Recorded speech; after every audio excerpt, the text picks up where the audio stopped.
આજે બનાવીશું પુદીના ફ્લેવરની કઢી।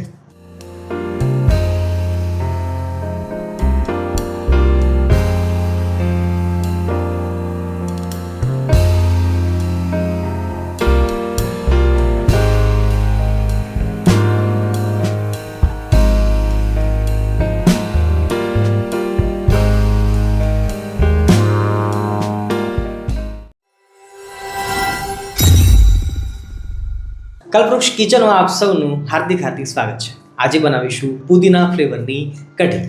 ભક્તો, કાઠિયાવાડી કઢી તો બધા લોકોએ ખાધી જ હોય, પરંતુ પુદીના ફ્લેવરવાળી કઢી કદાચ કોઈએ નહીં ખાધી હોય। પરંતુ આજે બનાવીશું સ્વાદિષ્ટ અને ફ્લેવરફુલ પુદીનાની કઢી। સાંજના હળવા ભોજન માટે એક હેલ્ધી અને બેસ્ટ ઓપ્શન એટલે ભાત અને પુદીનાની આ કઢી। અમે સંતો ઉનાળામાં યુઝ્યુઅલી આ પુદીનાની કઢી અને ભાત સાંજે ભગવાનના થાળ માટે બનાવતા હોઈએ છીએ। મને તો બહુ જ પ્રિય છે। I hope you also enjoy it. Radhe Radhe, જય સ્વામિનારાયણ।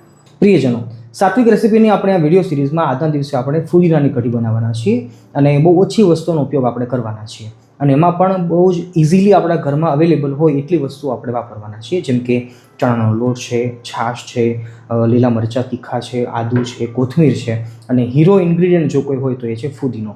ફુદીનો વધારે પ્રમાણમાં નાખીશું તો વધારે એનો જે રસ છે, એનો સ્વાદ છે, એનો ફ્લેવર છે એ આપણે લેવાનો છે, એટલે વધારે ઉપયોગ એનો કરવાનો છે। અને સાથે સાથે કઈ વસ્તુ કેટલી માત્રામાં ઉપયોગ કરીશું એનું પરફેક્ટ માપ છે હવે આપણે આગળ જોઈએ છીએ।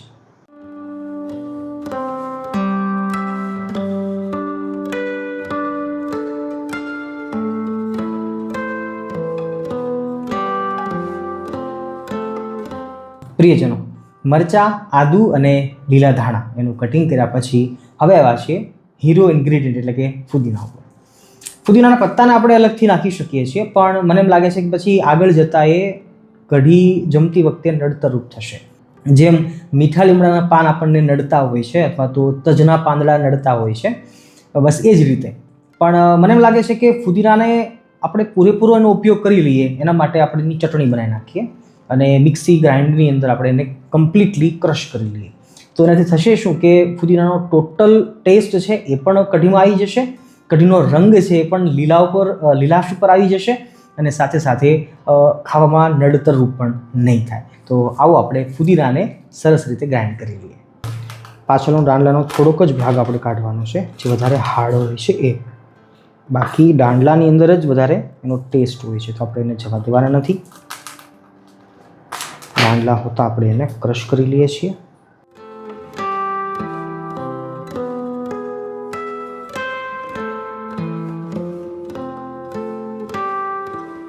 ભક્તો, સૌથી મહત્વનું સ્ટેપ કે આપણે ફુદીનાની જોડે જોડે 3 ચમચી ચણાનો લોટ લઈએ છીએ।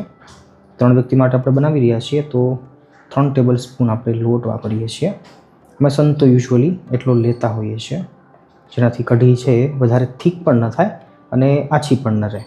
અને જો છાશ ઘાટી હોય અથવા દહીંમાંથી બનાવીએ છીએ તો આપણે 3 ચમચી લેવો, છાશ આછી હોય આપણી પાસે તો કદાચ 3.5 ચમચી લઈએ તો ચાલે છે। અને એક વ્યક્તિ દીઠ 1 ગ્લાસ આપણે છાશનો ગણી શકીએ, છાશ ગણીએ કે પાણી ગણીએ, પણ 1 ગ્લાસ એ એક વ્યક્તિ માટે ઇનફ હોય છે। હાલ આપણે 1/2 ગ્લાસ જેટલું નાખીએ છીએ અને સારી રીતે ગ્રાઇન્ડ કરી લઈએ છીએ।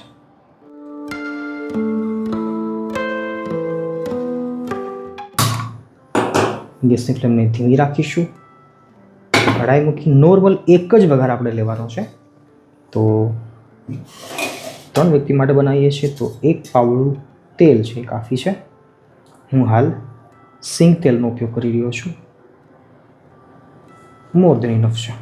પ્રિયજનો, આજે સ્વયં ઠાકોરજી આપણા ભાવને પ્રેમને વશથી આપણા કલ્પવૃક્ષ કિચનમાં પધાર્યા છે, તો એમના હાજરીમાં, એમની સાક્ષીમાં આપણે આજે વઘાર લેવાનો છે અને પણ ફુદીના સ્પેશિયલ કઢીનો।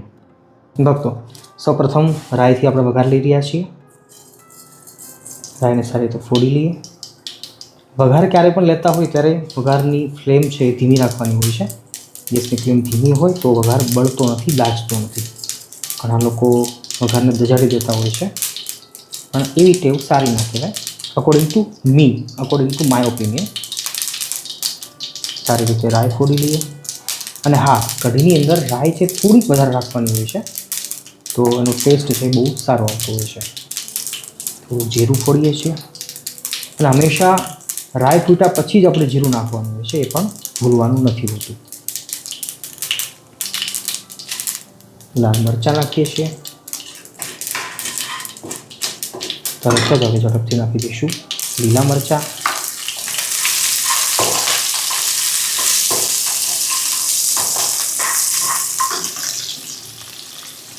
ઉપરથી નાખીશું આદુ, કોથમીરના દાંડલા છે, મારા ફેવરિટ, તમારા ફેવરિટ અને આપણા વાલા ઠાકોરજીના ફેવરિટ. અને હવે આપણું જે ચણાના બેસન સાથે ફુદીનાનું જે જ્યુસ તૈયાર કર્યું છે એને નાખી દઈએ છીએ.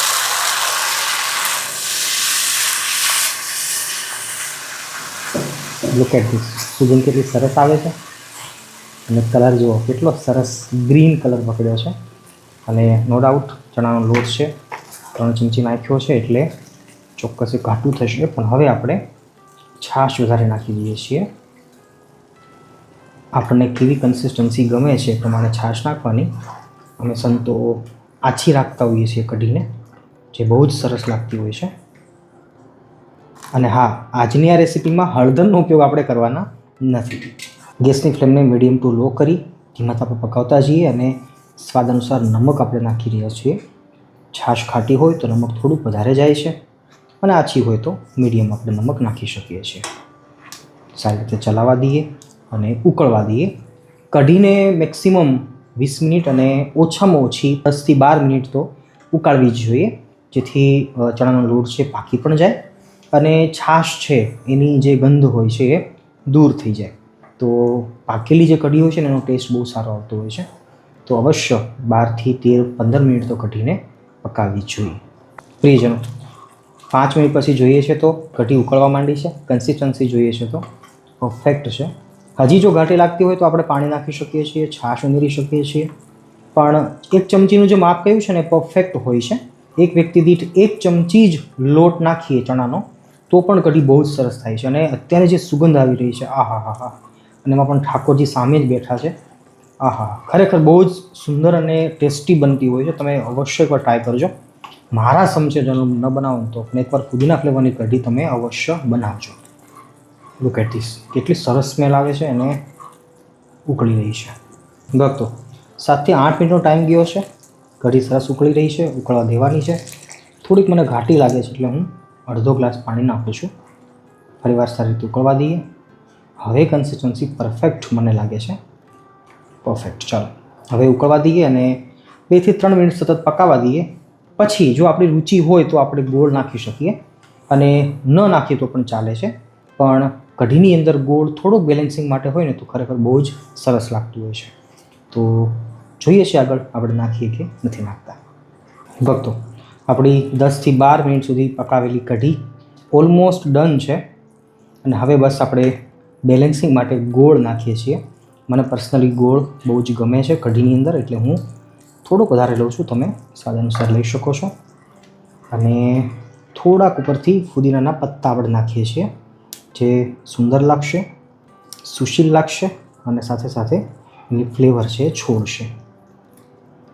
અને ખાસ મારી નાનકડી ટકોરી રહેશે કે ફુદીનાની કઢીની અંદર ફુદીનાનો જ વધારે ટેસ્ટ લેવા માટે બીજા કોઈ મસાલા ઝાઝા ઓવર થઈ જાય એટલા ન નાખવા. અને એઝ વેલ એઝ આપણે કોથમીર પણ એટલી બધી ઝાઝી ન નાખવી કે ફુદીનો છે એ ઢંકાઈ જાય, રાઈટ? તો ખરેખર ફુદીનાનો ટેસ્ટ બહુ સારો લાગશે.